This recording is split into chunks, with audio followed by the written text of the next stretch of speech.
Muitos dos intermediários abusavam cruelmente dos hebreus mais humildes, chegando a vender-lhes uma rola por 9 ou 10 asses.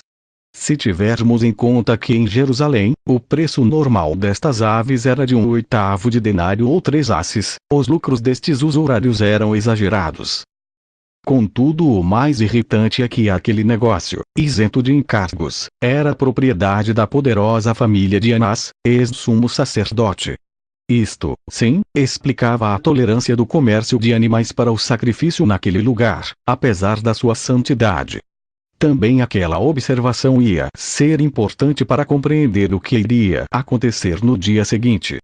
Indignado com a atitude miserável dos intermediários, procurei distrair-me, fixando o maior número de pormenores de quanto tinha ao meu redor. Contei, até, o número de colunas do pórtico régio. 162 esbeltas colunas de estilo coríntio. As balaustradas tinham sido trabalhadas em pedra. Uma delas, de 3 côvados de altura, 157,5 centímetros, separava o átrio interior e o exterior, que nos era acessível, a nós, pagãos. Em algumas zonas desta balaustrada exterior tinham sido também gravados os mesmos avisos que eu lera em algumas das portas de acesso ao templo. Os pórticos que rodeavam este imenso adro, cuidadosamente lajeado com pedras de diferentes cores, estavam cobertos com ornatos de madeira de cedro, trazida, possivelmente, dos bosques do Líbano. Quando vi aparecer os primeiros discípulos, um grupo de gregos que chegara naqueles dias a Jerusalém que, naturalmente, tinha ouvido falar de Jesus, aproximou-se de Filipe e expôs-lhe o desejo de conhecer o Mestre. Jesus ainda não tinha saído do templo e o discípulo foi consultar o apóstolo que, mesmo depois da ressurreição do Galileu, representaria a autoridade moral do grupo, André, o irmão de Pedro. Desde o primeiro momento que este pescador me tinha chamado a atenção, pela sua seriedade. Aparecia quase sempre silencioso, como que preocupado e distante. Talvez aquela introversão fosse devida à sua cultura rudimentar ou à sua acentuada timidez.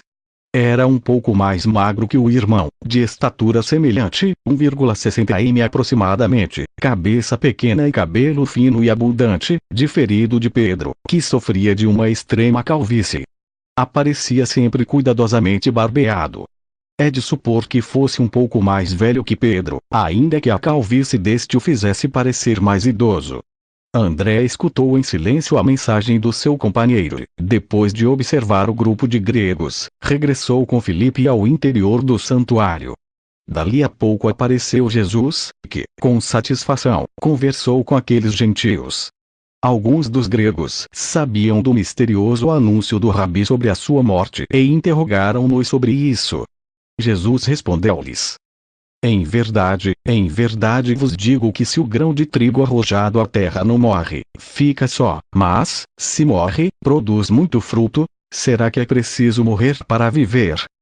Perguntou um dos gentios, visivelmente intrigado com as palavras do mestre. Quando interroguei André sobre o dinheiro que a viúva metera no melheiro do templo, este disse-me que lhe pareceu ver um total de 2 lepta, ou quarto de asse. Por outras palavras, pura caldeirinha. Uma ração diária de pão custava em Jerusalém um par de asses. O normal é que com um asse se pudessem comprar 2 pássaros. N. Do M. Quem ama a sua vida, respondeu-lhe Jesus, perde-a. Quem a odeia neste mundo, conserva-la para a vida eterna. E que nos acontecerá? Perguntaram novamente os gregos, se te seguirmos. O que se aproxima de mim, aproxima-se do fogo. Quem se afasta de mim, afasta-se da vida. Um dos que ouviam interrompeu Galileu, replicando-lhe que aquelas palavras eram semelhantes às de um velho aforismo grego, atribuído a Esopo. Quem está perto de Zeus, está perto do raio. Diferido de Zeus, comentou o mestre, eu, sim, posso dar-vos o que olho algum viu, o que ouvido algum escutou, o que mão alguma tocou e o que nunca entrou no coração do homem. Se algum de vos quer servir-me, concluiu, que me siga. Onde eu estiver, estará também o meu servidor. Se alguém me serve, meu pai honrará. Mas os gregos não pareciam muito dispostos a porem-se às ordens do Rabi e acabaram por se afastar. Jesus, sem poder dissimular a sua tristeza, comentou entre os seus discípulos: Agora, a minha alma está perturbada, que direi? Pai, livra-me desta hora. No entanto, Cristo pareceu arrepender-se imediatamente daqueles pensamentos em voz alta e acrescentou, de modo a que todos os seus adeptos o pudessem ouvir: Mas para isto vim eu a esta hora, e, erguendo o rosto para o céu enevoado de Jerusalém, gritou: Pai, glorifica o teu nome. O que aconteceu imediatamente é algo que não saberia explicar com exatidão.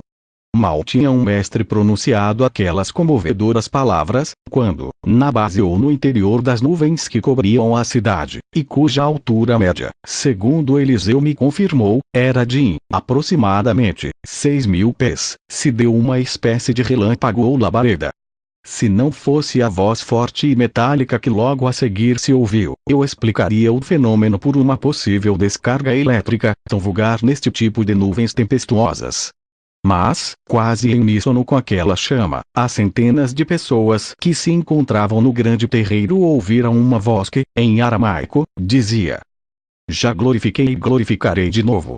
A multidão, os discípulos e eu próprio ficamos aterrorizados. Por fim, as pessoas começaram a reagir e a maioria procurou tranquilizar-se, afirmando que aquilo fora apenas um trovão.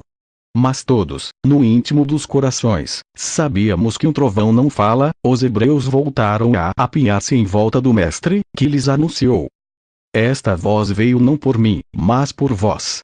E agora o juízo deste mundo, agora vai ser expulso o príncipe deste mundo. E eu, levantado da terra, atrairei a mim todos os homens. Mas, tal como eu temia, aquela turba não entendeu uma única palavra. Os próprios discípulos se entreolhavam, como que dizendo: Por que está falando?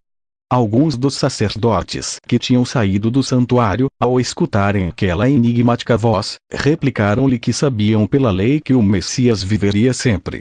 Jesus, sem se perturbar, voltou-se para os recém-chegados e respondeu-lhes: Apenas um pouco mais de tempo estará a luz entre vós.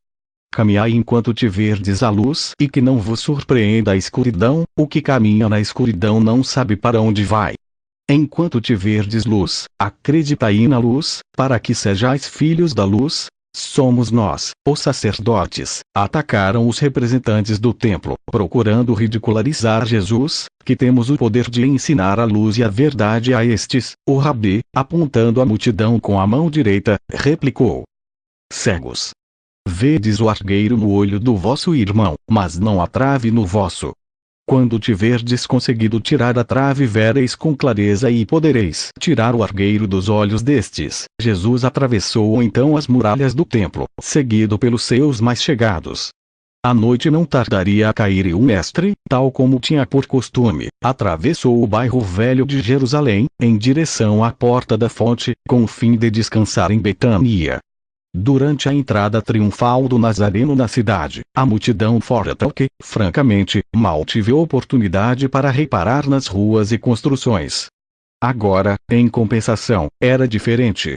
Ao deixar para trás os 195 metros de parede exterior do hipódromo, o grupo meteu-se pelas estreitas vielas, quase todas em declive, da cidade velha.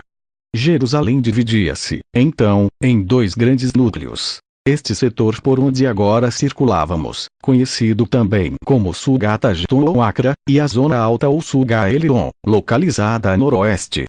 Ambas as cidades estavam separadas por uma depressão ou vale, o Tiropion. Aquela raiz, Sug, designava a natureza de ambos os lugares. Esta palavra significa bazar. E foi isto que pude ver neste e nas seguintes caminhadas por Jerusalém. Uma infinidade de bazares, em que se vendia de tudo. Cada um dos setores da cidade era atravessado por ruas principais, adornadas com colunas. A grande rua do mercado, na zona alta. E a pequena rua do mercado, na cidade velha. Estas duas artérias comerciais estavam unidas por um enxame de ruas transversais, que constituíam um labirinto. Nesta rede de vielas, a maioria por empedrar e mergulhadas num cheiro pestilento, mistura de azeite queimado, comida velha e urinas atiradas para o centro das ruas, amontoavam-se milhares de casas, quase todas de um só piso e com as paredes escalavradas. Mas o grupo, sempre com Jesus na frente, evitou as vielas incômodas e escuras, dirigindo os seus passos por uma das calçadas mais largas da parte baixa de Jerusalém. Para minha surpresa, entramos, de repente, numa rua de quase 8 metros de largura, perfeitamente calçada, que desembocava junto da piscina de Siloé. Os achotes e lanternas, estrategicamente colocadas nas paredes das casas, começavam já a iluminar a noite da cidade santa. No entanto, e apesar das súbitas trevas, o trânsito de peões era constante.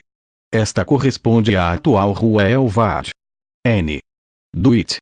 As portas dos edifícios daquela rua, de mais de 200 metros de comprimento, observei numerosos artesãos, empenhados inteiramente nos seus trabalhos ou em intermináveis regateios com eventuais compradores. Naquela zona baixa ou velha tinham-se estabelecido as profissões mais nobres e consideradas de Jerusalém. Os pagãos, prosélitos e impuros, em contrapartida, tinham seus domínios na parte alta.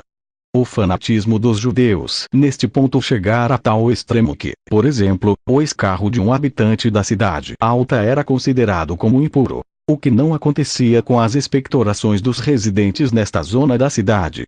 André explicou-me que, no fundo, tudo tivera raiz na instalação dos pisoeiros ou branqueadores de tecidos na referida área alta. Estes apareciam entre as profissões desprezadas da comunidade israelita.